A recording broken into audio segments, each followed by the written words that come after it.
వచ్చే నెల 3వ తారీఖు నుంచి 12వ తారీఖు వరకు వచ్చే నెల 3వ తారీఖు నుంచి 12వ తారీఖు వరకు నవరాత్రి ఉత్సవాల సందర్భంగా రాజరాజేశ్వరి అమ్మవారి దేవస్థానంలో విశేష పూజలు జరుగుతాయి. వేలాదిగా భక్తులు విచ్చేస్తారు.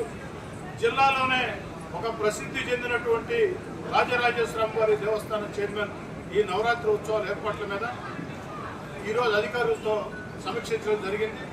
ఈ యొక్క సమీక్షలో ఆలయ ట్రస్ట్ వంశపారంపర్య చైర్మన్ రత్నం జయరాం గారు, అదేవిధంగా అధికారులు అటు కమిషనర్ గారు, ఆర్డీఓ గారు, డిఎస్పీ గారు, వివిధ శాఖల అధికారులు, అదేవిధంగా డివిజన్ కార్పొరేటర్ చక్కసాయి అహల్య, అదేవిధంగా మన సనపరెడ్డి పెంచిరెడ్డి గారు, గిరీష్ రెడ్డి గారు, ఆ యొక్క ఉభయదాతలు అందరూ, రాజానాయుడు గారు అందరం కూడా అధికారులతో ప్రత్యేకంగా మాట్లాడి ఆ యొక్క ఏర్పాట్లు మొత్తం కూడా చేయడం జరిగింది.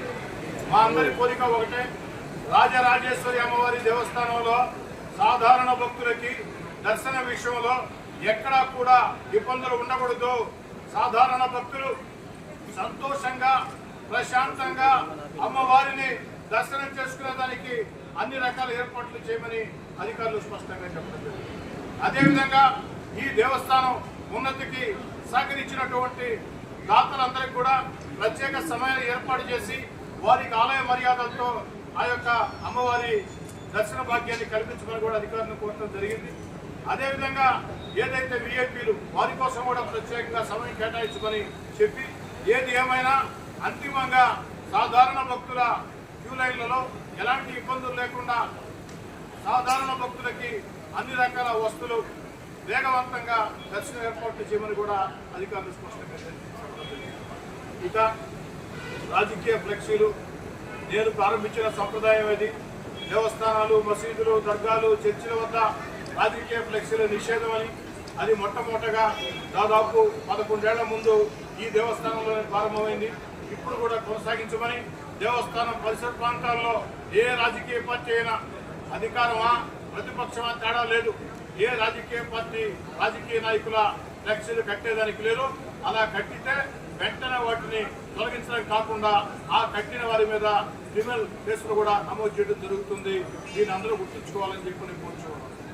అదేవిధంగా రాజరాజేశ్వరం వారి దేవస్థానంలో ఈ యొక్క నవరాత్రి ఉత్సవాల సందర్భంగా ఈ యొక్క ఉత్సవాల నిర్వహణ కోసం ట్రస్ట్ బోర్డు కమిటీ ఏర్పాటుకి ఆలస్యం అవుతుంది కాబట్టి ఒక ఉత్సవాల పర్యవేక్షణ కమిటీ ఏర్పాటు చేయడం జరిగింది.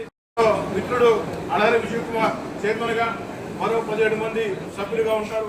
వీరందరూ కూడా అధికారులతో సమన్వయం చేసుకుని ముందుకు సాగాలని చెప్పి కోరుతూ, అతి ముఖ్యమైనటువంటి మాట, ఒక్క నెల్లూరు నగరమే కాదు, నెల్లూరు జిల్లా ప్రజలందరికీ నవరాత్రి ఉత్సవాల సందర్భంగా రాజరాజేశ్వరి అమ్మవారి దేవస్థానం ముందు 11వ తేదీ సాయంకాలం, అంటే 12వ తారీఖు విజయదశమి, 11వ తారీఖు సాయంకాలం 6 గంటలకి, 11వ తేదీ విజయదశమి ముందు రోజు సాయంకాలం 6 గంటలకి రాజరాజేశ్వరి అమ్మవారి దేవస్థానం ముందు రావణాసుర వధ కార్యక్రమం ఉంటుంది.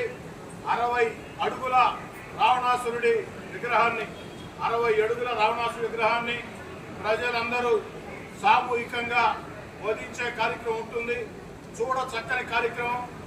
ఢిల్లీలో, ఉత్తరాదిలో చేసే కార్యక్రమం. నెల్లూరు చరిత్రలో ఎప్పుడూ లేని విధంగా మొట్టమొదటగా ఆధ్యాత్మిక పండితుల, భక్తుల సూచనల సలహాలతో అక్టోబర్ 11వ తారీఖున సాయంత్రం 6 గంటలకి రాజరాజేశ్వరి వారి దేవస్థానం ముందు ఆ యొక్క రావణాసుర వధ కార్యక్రమం ఉంటుంది. ప్రజలందరూ సామూహికంగా ఆ రావణాసురుడిని వధించే కార్యక్రమం. దీంట్లో జిల్లా నలుమూలల నుంచి భక్తులందరూ కూడా పాల్గొవాలని ఆధ్యాత్మిక కార్యక్రమంలో నెల్లూరు జిల్లా చరిత్రలో మొట్టమొదటిగా జరుగుతున్న కార్యక్రమం ఇది.